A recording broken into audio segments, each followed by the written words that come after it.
Ndërkohë që bota po eksperimenton me trena supersonik shpejtësi që thyen shpejtësinë e zërit, Shqipëria ka arritur një rekord akoma më mbreslënës me në krye drejtor Gys Shinën.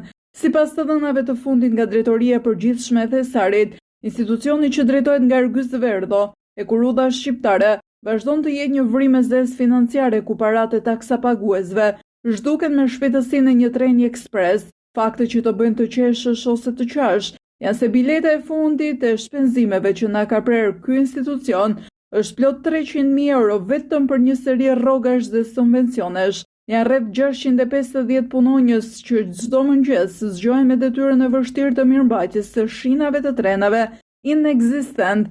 Pyetja e ditës: nëse 650 punonjës paguhen për një shërbim që nuk ekziston, a quhen ata punonjës e Kurudha apo roje vullnetare të ferrave mbi shina?